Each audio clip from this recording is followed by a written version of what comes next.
destinado para hoje tem o título de A Coragem da Fé.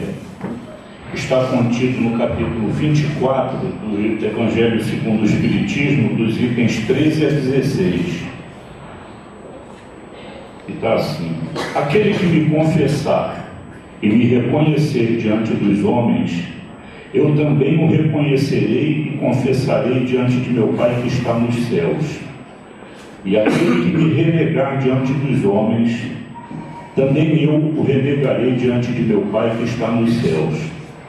Isso foi a afirmativa de Jesus, conforme o Evangelho de Mateus, capítulo 10, versículos 32 e 33. Tem ainda no item 14 do Evangelho, segundo o Espiritismo: se alguém se envergonhar de mim e das minhas palavras, o Filho do Homem também dele se envergonhará, quando vier na sua glória e na de seu Pai e dos santos anjos. Lucas, capítulo 9, versículo 26. A gente depreende daqui que essa coragem da fé que trata no Evangelho é aquela coragem da gente externar o nosso vínculo com a divindade, né? Não renegar a fé em Deus, a fé em Jesus, a nossa fé de um modo geral. E a gente lembrando, eu estava raciocinando aqui antes de começar o estudo, o maior baluarte nessa demonstração foi Saulo de Tarso, né? Depois Paulo de Tarso. Porque Saulo, ele tinha uma fé tão vigorosa, tão contundente, que quando ele era Saulo, ele não se envergonhou de perseguir os cristãos, porque ele não entendia o cristianismo, não conhecia Jesus. Entretanto, a partir do momento que na estrada de Damasco ele viu aquela luz que identificou como sendo o Senhor Jesus, ele se transformou radicalmente, a tal ponto que ele ele de perseguidor passou a ser perseguido e passou a defender aquele ponto de vista de coisas que ele não conhecia. Ele foi abandonado pela família a tal ponto que ele foi deserdado, que ele teve que trabalhar as necessidades dele materiais eram supridas através do trabalho dele, que ele aprendeu o ofício de tecelão e ele trabalhava para se manter. Ele não vivia às expensas da família. Então ele demonstrou para toda a humanidade o vínculo que ele adquiriu com Jesus a partir do momento que, numa visão, ele entendeu toda a mensagem divina e passou a estudar essa mensagem junto aos apóstolos, porque ele não conheceu Jesus pessoalmente, né? Saulo só conheceu Jesus através dessa visão de Jesus em espírito, quando ele se caminhava para Damasco perseguindo Ananias. O objetivo de Saulo era prender Ananias, levar Ananias ao sacrifício, no entendimento dele, foi o culpado da Abigail, a noiva dele, ter abandonado ele, né? E ele ia no encalço de Ananias quando Jesus apareceu para ele. Aquela visão famosa, né, que ele viu aquela luz, ficou cego, e no momento da cegueira dele, ele vislumbrando aquela luz, ele entendeu a grandeza de Jesus e só perguntou assim: Senhor, o que queres que eu faça? E Jesus aí deu orientação que ele tinha que ir para Damasco encontrar Ananias, que o curaria de sua cegueira, né? E a partir dali ele foi o trabalhador mais incansável na divulgação da Boa Nova. Paulo, ele aí adotou o nome de Paulo, né, para esquecer todo o passado dele como Saulo. E ele foi tão importante, eu ouso dizer, que se não fosse ele, a doutrina de Jesus não teria saído daquela circunscrição da Judéia, Jerusalém, aquela região ali. Paulo foi o que foi mais longe levar essa boa nova. Então, ele não renegou Jesus, ele defendeu Jesus em todas as circunstâncias, sendo apedrejado, inclusive, por demonstrar essa fé, né? E nós, na doutrina espírita, Eu tenho certeza que ainda hoje, muitos que se dizem espíritas, quando vão procurar um emprego, por exemplo, qual é a sua religião? Se perguntarem eventualmente, que não, geralmente não fazem esse tipo de pergunta, a não ser que seja empregador evangélico, que aí eles perguntam mesmo, né? Qual é a sua religião? Ele vai dizer que é católico, vai dizer qualquer coisa, mas não vai dizer que é espírita. Isso é falta de coragem na fé. Porque muitas das vezes nós ficamos temerosos de dizer que somos espíritas. Houve tempo que isso se justificava. Segundo Gilberto, que é bastante antigo na doutrina, né, bem mais do que eu tanto, é que eles fundaram, ele é um dos fundadores da casa, há mais de 40 anos atrás. Antigamente havia perseguição aos espíritas, né? Por isso que era obrigado a adotar o sistema de chegar nas casas espíritas e assinar o nome. As autoridades queriam saber quem frequentava as casas espíritas. Então ainda hoje tem casas que usam essa tradição. A gente chega na casa para assistir uma reunião, tem um livro lá para assinar o nome. Manteve, eu acho até que não tem nada a ver mais com o motivo que levou a essa necessidade, né? Mas então a grande realidade é que muitas das vezes nós não confirmamos aquela fé que nós temos, que dizemos ter pelo menos, né? Porque a fé espírita é uma fé raciocinada. Nós adquirimos a certeza da vida futura, a certeza da reencarnação, a certeza dos resgates necessários ao nosso crescimento espiritual, a certeza do intercâmbio que existe entre os dois planos, o plano material e o plano espiritual. Então nós sabemos o porquê estamos aqui, para que estamos, de onde viemos e para onde vamos. Não tem nenhuma religião, mesmo outras religiões reencarnacionistas, não dão a clareza de entendimento que a nossa doutrina espírita nos dá. Porque tem muitas religiões reencarnacionistas, mas com essa configuração de nos dar o entendimento da necessidade de reforma íntima para alcançarmos o ponto desejado de evolução, que é atingirmos a condição de puros espíritos, de espíritos bem-aventurados, só a doutrina espírita nos dá.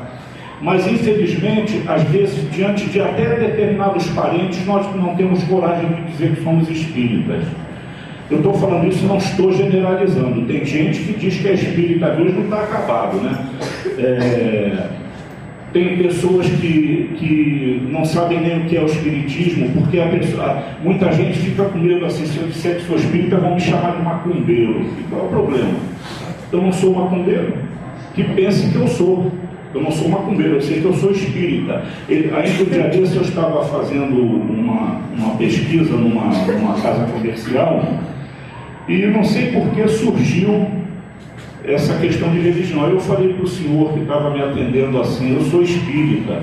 Aí ele falou, minha mulher, o senhor é de Umbanda ou é do kardecista? Aí eu falei, se for de Umbanda não é espírita. Ele olhou para a minha cara assim, eu acho que a mulher dele devia ser um bandista, né? Aí eu expliquei para ele, né, que o espiritismo foi um termo cunhado pela codificação espírita. Foi Kardec que dá essa explicação para nós, que pelos espíritos terem se denominado espírito, e como estudo de espíritos, dos dois planos material e espiritual, aqueles que vivem no plano espiritual são espíritos. Então, para estudar todos os ensinamentos dados por eles, Kardec cunhou a palavra espírita e espiritismo. Então, tudo que tinha antes, porque a Umbanda já é uma seita de origem africana, né, imagino eu, que também lida com espíritos, mas não tem essa denominação de espiritismo. Por quê? Porque ela preexiste a doutrina espírita. Para ser espírita verdadeiro, se dizer espírita, tem que ser com base na codificação kardeciana. Isso não é preconceito, não é querer se achar superior a muita gente, como tem os autores aí, dizendo que espírita é pretensioso, dizendo que espírita gosta de ser elite. Não é verdade. A verdade é que determinados cultos que são realizados em outras religiões ditas espíritas, a doutrina espírita, com base na codificação kardeciana, não aprova, não imita, não copia, não exerce, não executa. Então, mas mesmo assim, muitas das vezes, a gente sabendo que a convicção nossa é que nos leva a entendermos como espíritas, ainda assim, em algumas ocasiões, muita gente tem medo de se afirmar espírita. Isso é falta de coragem. Quer ver? Kardec diz assim, é Kardec? Deixa eu ver aqui, eu tenho mania de dizer que é Kardec, mas é Kardec mesmo. Ele diz assim, ó, a coragem das opiniões próprias sempre, isso está tudo no Evangelho, viu gente? Eu não estou tirando nada da minha cabeça. A coragem das opiniões próprias sempre foi tida em grande estima entre os homens, porque há mérito em afrontar os perigos, as perseguições, as contradições e até os simples sarcasmos, aos quais se expõe quase sempre aquele que não teme proclamar abertamente ideias que não são as de toda a gente. É uma verdade, tem gente que tem umas ideias, não só em termos de religião, não, ideias várias, tem medo de externar com medo de ser considerado ridículo, tem medo de externar com medo de ser taxado de inconsequente, mas tem pessoas que não, tem pessoas que têm uma ideia, externa aquela ideia para quem quer que seja, é o que o Kardec está dizendo aqui. Aqui, como em tudo, o merecimento é proporcionado às circunstâncias e à importância do resultado. Há sempre fraqueza em recuar alguém diante das consequências que lhe acarreta a sua opinião e em renegá-la. Mas há casos em que isso constitui covardia tão grande quanto fugir no momento do combate. Então, tem casos que... Tem ocasiões até que tem determinadas justificativas, mas na maioria das vezes, a gente vê agora muito na mídia, né, a questão da homossexualidade ser discutida. No dia desse, o Gilberto fez até uma palestra a respeito disso. E hoje em dia as pessoas estão com medo de externar opiniões a respeito disso. Quando alguém se arvora em defender sua posição diante de um problema qualquer, é taxado de racista, de preconceituoso. Então, isso está derrubando muitas vezes, as pessoas defenderem seus pontos de vista. Mas no termo de religião, essa questão não se comporta mais.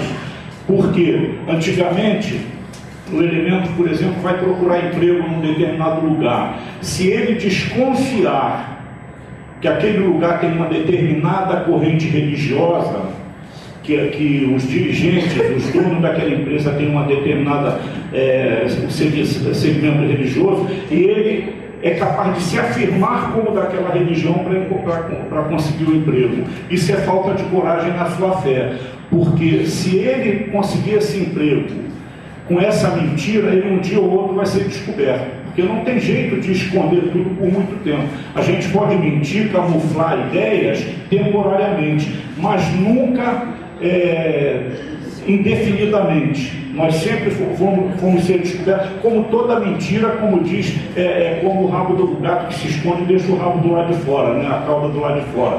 Toda mentira tem perna curta, se diz. Tudo que é falso vem à tona, vem a lume um dia qualquer.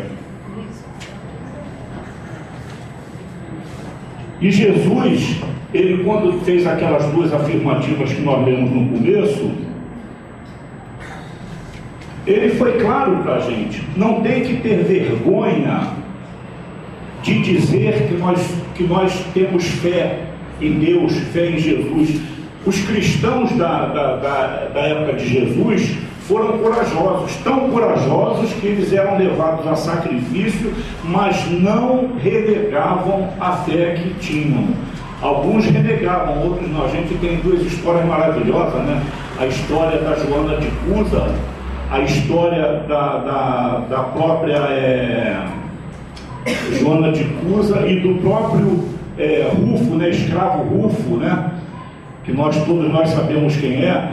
O escravo Rufo, ele foi martirizado, mas não renegou a confiança dele em Jesus. A Joana de Cusa, a mesma coisa. Ela da Joana de Cusa foi tão contundente que ela, mesmo sabendo que o filho dela ia ser queimado como ela não voltou atrás, porque ela sabia que o filho dela ia acabar sendo beneficiado como ela foi, por ter se ligado definitivamente a Jesus. Tem uma história aqui no livro Cartas e Crônicas de Humberto de Campos. Aliás, é Irmão X, né, que é Humberto de Campos.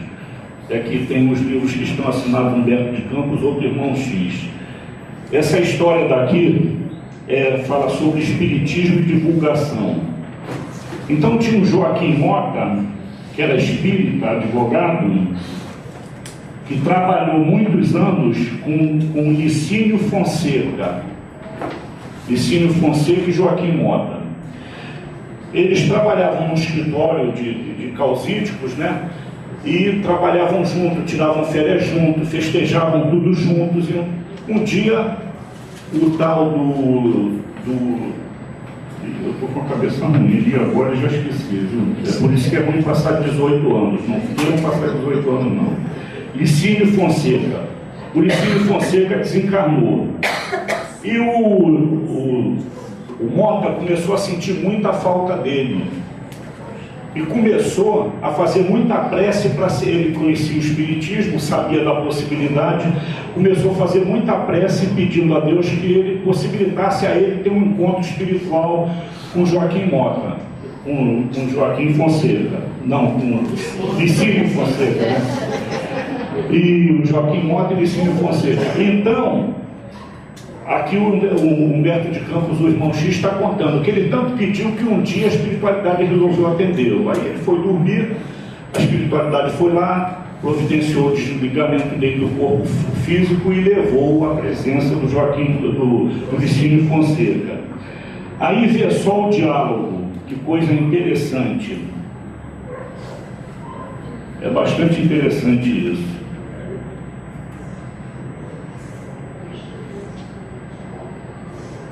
Que eu tirei da página. Que confusão que o Jorge está fazendo hoje, né? Fechou. Quando você botou aí, já tinha fechado.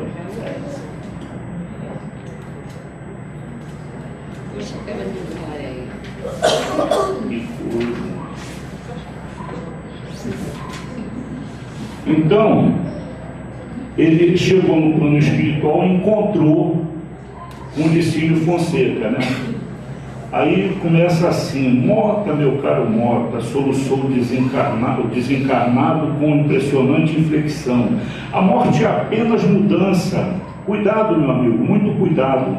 Quanto tempo perdi em razão de minha ignorância espiritual. Saiba você, Mota, saiba você que a vida continua. Aí o Mota respondeu: mas eu sei disso, meu amigo, ajuntou o visitante no intuito de consolá-lo. Desde muito cedo entrei no conhecimento da imortalidade da alma. O sepulcro nada mais é que a passagem de um plano para outro. Ninguém morre, ninguém. Ah, você sabe então que o homem na terra é um espírito habitando provisoriamente um engenho constituído de carne? Que somos no mundo inquilinos do corpo? Indagou Licínio, positivamente aterrado. Sei sim. E você já foi informado de que quando nascemos entre os homens, conduzimos ao berço as dívidas do passado com determinadas obrigações a cumprir? De modo perfeito. Muito jovem ainda, aceitei o ensinamento e a lógica da reencarnação. É muito interessante isso. Vocês me desculpem estar lendo, mas só para entender. Mota, Mota, gritou outro, visivelmente alterado. Você já consegue admitir que nossas esposas e filhos, parentes e amigos, quase sempre são pessoas que conviveram conosco em outras existências terrestres, que estamos enviados a eles frequentemente para o resgate de antigos débitos? Sim, sim, meu caro, não apenas creio, sei que tudo isso é verdade inconteste. Quer dizer, ele tinha uma fé inabalável, porque ele já sabia que era verdade. A gente ter fé, só acreditar, é aquela crença que pode ser duvidosa, né? Mas ele sabia que era verdade, ele disse: sei que é verdade. E você crê nas ligações entre os que voltam para cá e os que ficam? Você já percebe que uma pessoa na Terra vive e respira com criaturas encarnadas e desencarnadas, que podem existir processos de obsessão entre os chamados vivos e mortos, raiando na loucura e no crime?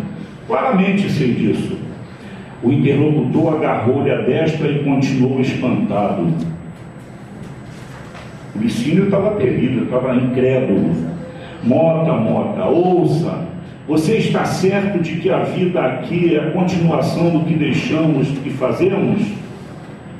Já se convenceu de que todos os recursos do plano físico são empréstimos do Senhor para que venhamos a fazer todo o bem possível e que ninguém depois da morte consegue fugir de si mesmo? Sim, sim. Nesse instante, porém, Licínio desvaiou-se. Passou pelo recinto, olhar repentinamente esgazeado, fez instintivo movimento de recuo e bradou: fora daqui, embusteiro, fora daqui! O visitante, dolorosamente surpreendido, tentou apaziguá-lo. Licínio, meu amigo, que venha a ser isso, acalme-se, acalma-se. Sou eu, Joaquim Mota, seu companheiro do dia a dia, nunca embusteiro mistificador.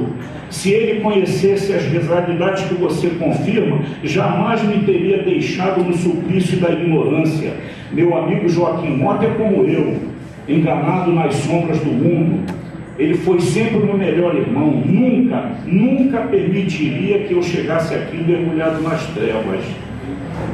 Então veja bem, como é interessante, né? Esse Mota, por essa história, ele não tinha coragem da fé, porque ele tinha na cabeça dele que ninguém devia viver falando de religião por aí. Mas isso talvez seja um subterfúgio para eu não externar aquilo. Tanto é verdade esse pensamento, que ele trabalhou muitos anos com o Licínio. Joaquim Mota com o Licínio Fonseca trabalharam, os dois eram advogados, e o Licínio nunca descobrira que o Mota era espírita. Então veja bem o erro que o Mota cometeu de não divulgar o que ele sabia para o amigo mais colado a ele, que vivia com ele mais do que a própria família, porque afinal de contas, quando nós trabalhamos, o maior tempo que nós utilizamos é no ambiente de trabalho. Eu me lembro quando eu trabalhava, que agora eu sou vagabundo profissional do INSS, eu saía de casa às 6 da manhã, durante muito tempo estudando à noite, chegava à meia-noite, 1h da manhã. Às vezes encontrava minha mulher dormindo, saía, ela estava dormindo, que eu não gostava de incomodar para acordar. Então meu contato com a família era basicamente fim de semana. Então, com quem era o meu contato cotidiano com mais intensidade? Com meus companheiros de trabalho. E isso é assim na maioria das vezes. As pessoas chegam em casa, o máximo almoçam, jantam juntos, tomam um café da manhã juntos.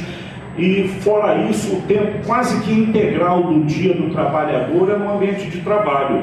Então o elemento trabalhou com o outro, o Joaquim Mota trabalhou com o Licínio Fonseca durante tantos anos e ele não conseguiu dizer para o outro que era espírita, falando as verdades espirituais. E nós, quando conhecemos a doutrina espírita, gente, nós assumimos uma responsabilidade. Porque a doutrina espírita passa a ser um talento nosso. Quando Mota fez aquilo de não divulgar, ele enterrou o talento que ele ganhou. E ele ganhou jovem ainda, né? Ele era bastante jovem quando tomou conhecimento da doutrina espírita. E nós, muitas das vezes, não temos a coragem de elucidar um equívoco de um companheiro da nossa própria família à luz da doutrina espírita, porque ficamos assim, vão me chamar de fanático. Em geral é assim que pensa, que a pessoa pensa, não vou falar não, porque vai me chamar de fanático. Eu, durante muito tempo, eu pensei isso, só que agora não. Agora eu tenho que falar, eu falo. Acredite se quiser, problema de quem está ouvindo. Vem se queixar para mim, eu procuro logo um jeito de falar com base na doutrina espírita. E dou a informação, olha, esse entendimento eu tenho com base na doutrina espírita, que é a fé que eu professo. É o estudo científico, religião e filosofia que eu abraço, a doutrina espírita. Então isso que eu estou conversando com você é com base nisso. Se não quiser aceitar, é problema dele. E a gente tem que ter um outro pensamento, gente. A doutrina espírita não diz que o espírito não retrograda? Diz, né? O que é retrogradar com base nesse ensinamento de Jesus, da doutrina espírita, é a gente não esquecer aquilo que aprendeu. Não significa dizer que porque um espírito, por exemplo, eu não sei se sou capaz de cometer um crime. Teoricamente eu não seria, mas eu não ouso andar com uma arma, porque eu posso cometer um crime e amanhã vir uma reencarnação muito pior do que eu estou aqui. Isso não é retrogradar. Isso não é retrogradar. O que seria retrogradar? Eu esqueci tudo que eu aprendi.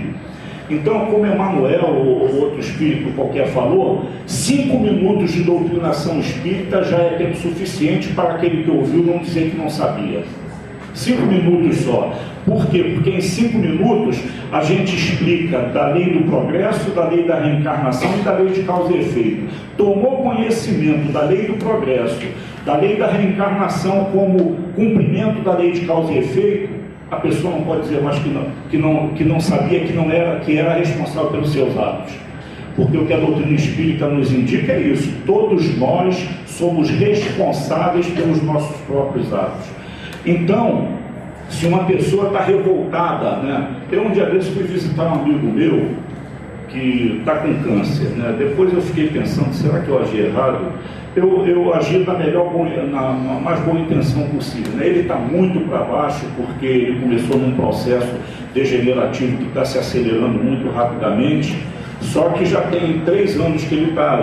Ainda hoje eu vinha com uma companheira conversando, uma pessoa contraiu câncer e morreu em pouco tempo. Isso é merecimento, porque quando não é merecimento, a pessoa fica em cima de um leito, como esse meu amigo já está há 3 anos, né, fazendo tratamento, e ele reclamou muito comigo de dores. Aí eu falei, meu amigo, tenha fé em Deus, que Deus não quer nada que não seja bom para você. Ele agarrou o olho assim para mim, ele não perguntou, será que Deus acha que isso é bom para mim? Se ele me perguntasse, eu ia ter que explicar, dar outras explicações a ele, né? Aí eu, para consolar ele, eu falei, você se lembra do José Alencar? O José Alencar, que foi nosso vice-presidente, que já está lá do outro lado, ele dizia que ele não tinha medo de morrer porque ele sabia que se ele tivesse que morrer era porque Deus queria. Se Deus queria que ele morresse é porque era bom para ele. Ele falou isso. Então a gente não tem que ter medo de morrer, a gente tem que pedir força a Deus para enfrentar as dificuldades. Eu não sei se ele não gostou, mas eu fiz aquilo que a minha consciência mandou. Antigamente eu não faria, tá? Porque tem gente que diz que é falta de caridade. Eu acho que falta de caridade é eu mentir para ele.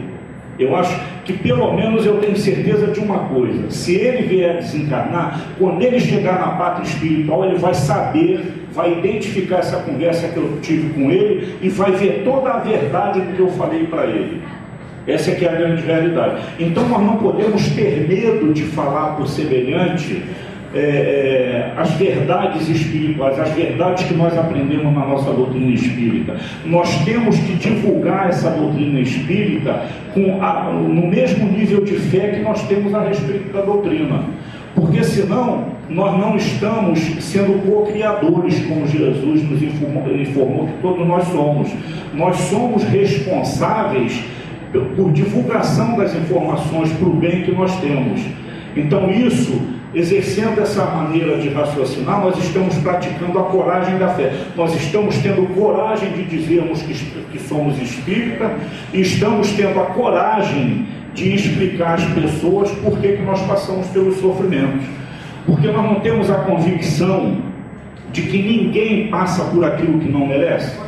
Nós não temos a convicção, pelo menos pode ser que tenha alguém que esteja chegando aqui pelas primeiras vezes, ainda não adquiriu esse entendimento, mas o espírita, também não é só espírita de ficar ouvindo palestra não, ouvindo falar não, porque eu me enrolei todo aqui, muita gente não entendeu nada do que eu falei no começo e pode não estar entendendo até agora. Então, o necessário é que estude aqui, ó.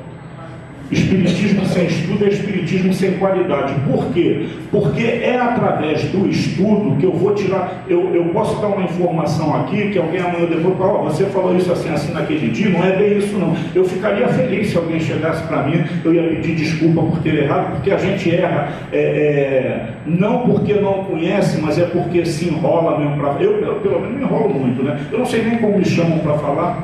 Eu fico bobo de me chamarem para falar, tão enrolado que eu sou, né? né? Então, o que acontece é que a pessoa pode sair daqui com uma informação equivocada. Eu já vi palestrante atribuir, por exemplo, isso é só para dar um exemplo dos erros que se podem cometer, atribuir um determinado fato a Chico Xavier quando aquele fato aconteceu com o Divaldo Pereira Franco, e vice-versa. Acontece muita gente atribui a Divaldo uma coisa que aconteceu com o Chico e vice-versa, porque a gente lê tanto que acaba misturando as estações, mas não é falta de conhecimento. O conhecimento básico, meus amigos, da doutrina espírita é o seguinte, é por isso que diz que é repetitivo. O conhecimento básico é o seguinte, que nós somos espíritos imortais, criados para atingir a perfeição relativa, estamos submetidos à lei do progresso, que se concretiza através da lei de reencarnação, que possibilita a realização da lei de causa e efeito, porque todos nós somos submetidos à lei de causa e efeito ou lei do retorno, e para que essa lei se cumpra é necessária a reencarnação, porque se eu cometo um erro aqui hoje, eu estou aqui na Terra, no Brasil, Rio de Janeiro, Jacarepaguá, Taquara, cometo um erro e não tenho tempo de resgatar esse erro nessa jornada terrena, eu vou ter que ter uma oportunidade, vou ter que ter não, né? Eu tenho, porque Deus me concede essa graça de voltar numa outra existência para poder eu resgatar o meu débito. Então todos nós sabemos disso. Então nós sabemos que somos espíritos imortais, submetidos à lei do progresso, submetidos à lei de causa e efeito e, consequentemente, à lei da reencarnação, e que só o amor constrói. Foi o ensinamento máximo de Jesus. Jesus nos veio ensinar que o amor constrói, a lei do perdão e a lei de submissão à vontade de Deus. Foram os ensinamentos máximos de Jesus. E tudo isso, nós que somos espíritas, sabemos com muito mais profundidade do que aqueles irmãos que professam outras religiões, que não têm a clareza que nos é dada pela doutrina espírita. Qual é a grande diferença da doutrina espírita para as outras religiões? É que nós recebemos informações dos próprios espíritos que estão na parte espiritual de como se processa esse desenvolvimento espiritual que todos nós estamos submetidos a ele. E todos nós temos as possibilidades para o bem e para o mal. É que nós, nos começos, nas primeiras reencarnações nossas, por necessidades de subsistência, nós cometemos muitos equívocos. Mas o maior criminoso que for apresentado a nós, ele tem latente nele, como podemos dizer assim, o germe do bem. O germe do bem. Todo mundo tem possibilidade de praticar o bem, porque o pior criminoso tem alguém na vida dele a quem ele faz muito bem. Então, se ele faz bem a uma pessoa, ele tem condição de fazer o bem a todas as pessoas. A única coisa que precisa é desenvolver essa possibilidade. Como nós desenvolvemos durante muitos anos equivocadamente, pela necessidade de satisfazermos a nós individualmente, o egoísmo, a vaidade, essas coisas todas, nós desenvolvemos o lado negativo nosso. Agora nós conhecemos a doutrina espírita, estamos lutando para desenvolver o lado positivo, desenvolver a bondade, desenvolver o amor, a fraternidade, a solidariedade. E tudo isso nós só vamos saber usar com fé, com coragem na fé, se nós passarmos a divulgar isso. O irmão chegou perto da gente, o irmão, que eu digo irmão de casa mesmo, meu irmão, minha mãe, meu pai, não é espírita, pode até professar outra religião, vem reclamando de uma dor aqui, uma dor ali. Minha filha, faz que nem eu faço, né? Eu digo assim, eu falo assim, Jorge, você quando tinha 18 anos, você não reclamava de dor, quantas besteiras você fez para agora estar com essa dor? É uma verdade, gente. O que a gente sente no organismo hoje, um dia vou contar uma historinha para vocês. Eu comecei a sentir uma dor no fêmur violenta. Aí eu fui no médico, o médico falou para mim, sabe o que o médico falou para mim?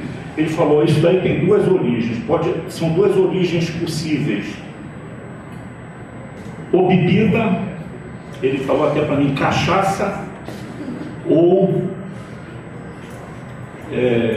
cortisona.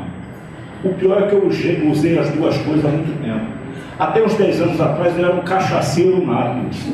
eu não dormia nenhuma noite sem tomar pelo menos 3 doses de uísque. Eu chegava em casa, tomava meu uísque, aí é que eu ia jantar para ir dormir, para descansar um pouquinho e dormir.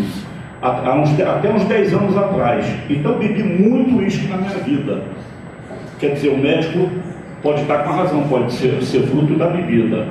E outra coisa que eu usei muito também foi cortisona, porque eu tenho psoríase, e psoríase no tempo que ela aflorou em mim, era igual um bicho, né? No corpo todo, ele passava 3 tubos de pomada no corpo todo, aquele é a base de cortisona. Então durante muitos anos, até pouco tempo antes de descobrir isso, eu disseram que meu fêmur está necrosando, eu queria até que eu fizesse uma prótese, quando eu não puder andar eu faço a prótese. Conclusão, estou andando até hoje, já tem 3 anos isso.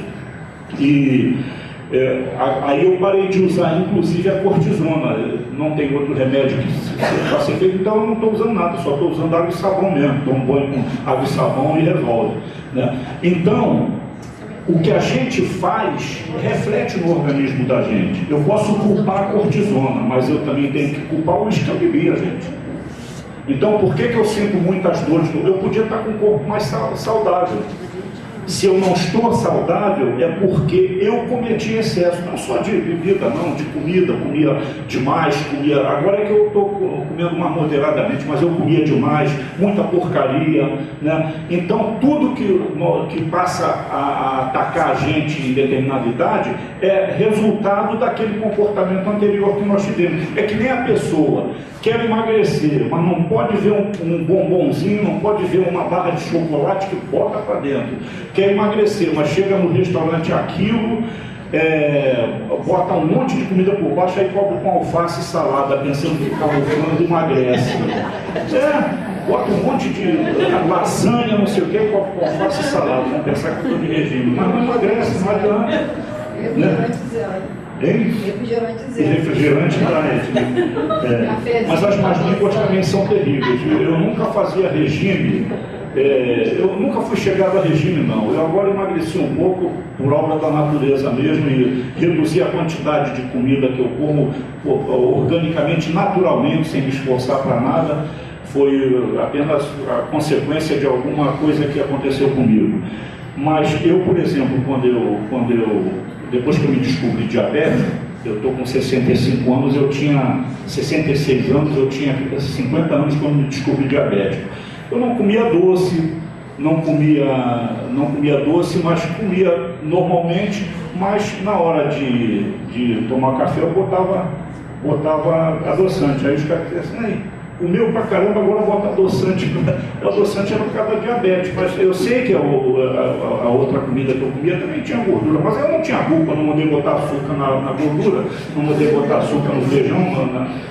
Ali eu pelo menos fazia a minha parte para não ter dor de consciência, né? Então, nós somos fruto da semeadura que fizemos no passado. Nós sabemos disso. E como nós sabemos disso, divulgar essas coisas para as pessoas que estão no nosso cotidiano, não só dentro de casa, na vizinhança, no ambiente de trabalho, na escola, onde nós atuamos, porque nós não estamos em nenhum dos ambientes em que somos inseridos por acaso. Como estabelece a doutrina espírita, o acaso não existe. Todos nós, mesmo nós que nos estamos encontrando aqui pela primeira vez hoje, não estamos nos encontrando aqui por acaso não, gente.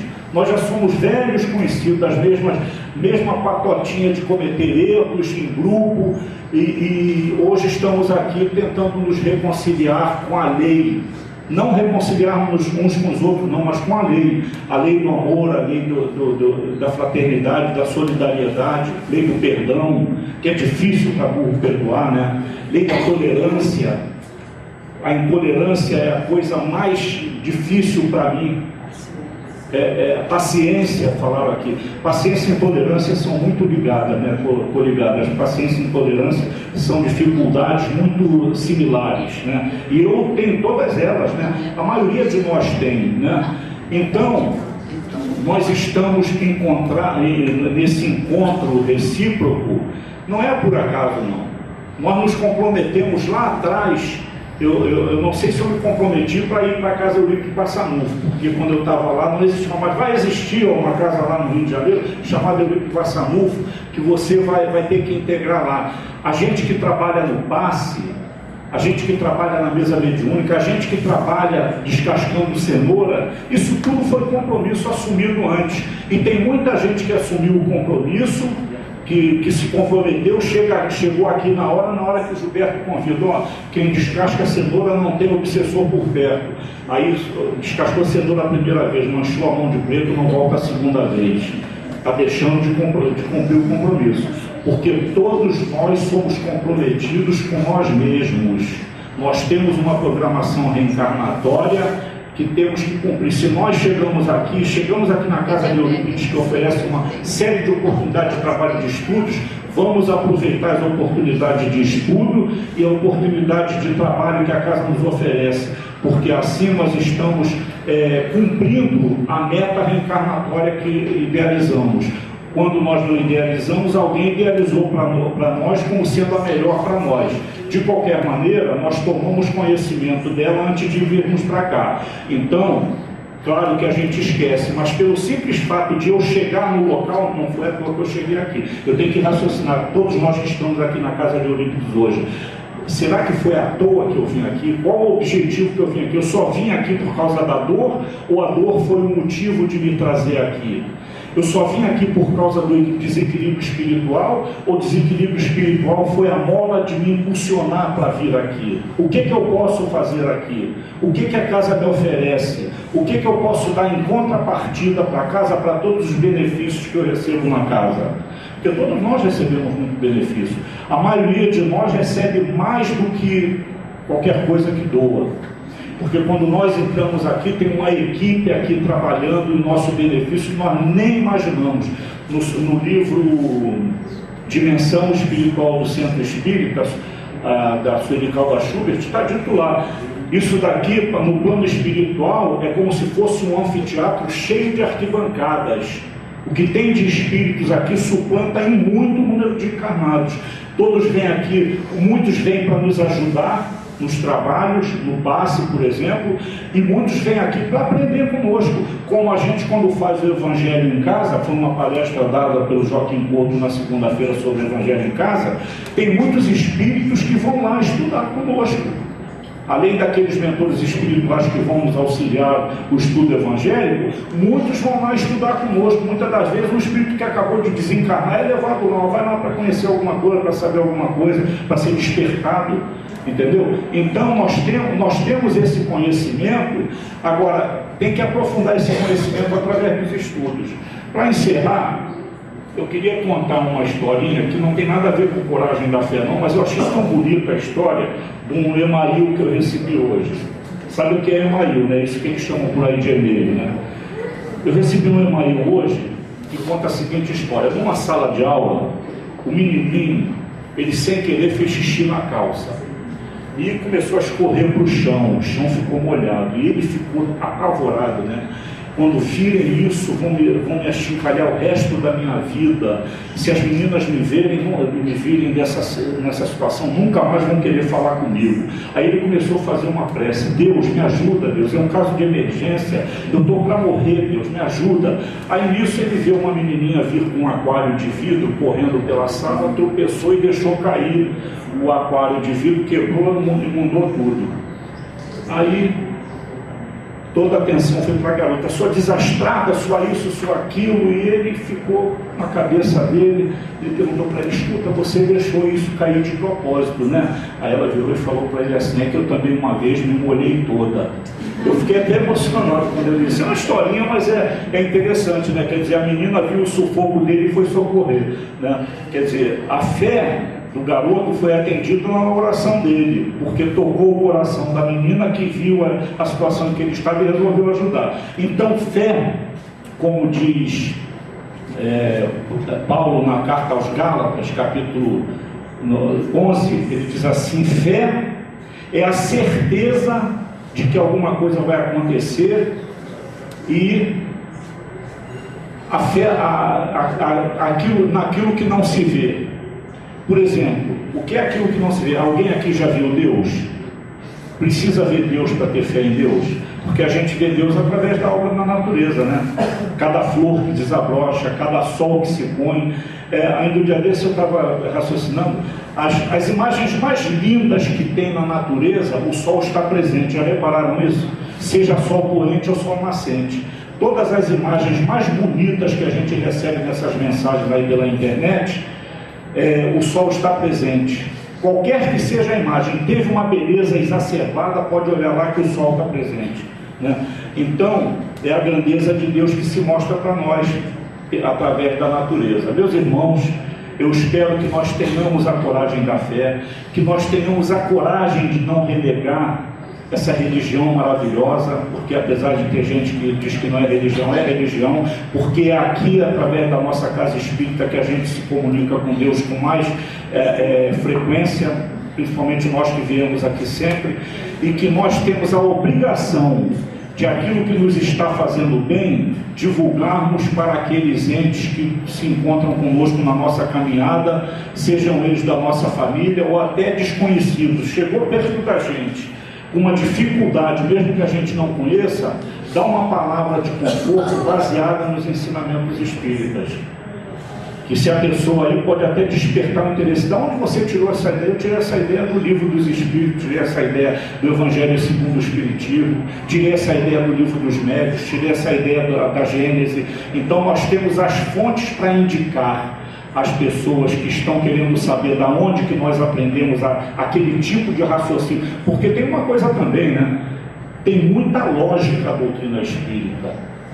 É muita lógica quando a gente sabe que não existe injustiça na natureza, não existe injustiça no mundo, tudo está conforme a justiça que Deus criou para todo mundo, né? Então não existem coitados, como diz Emmanuel, existem espíritos em resgate.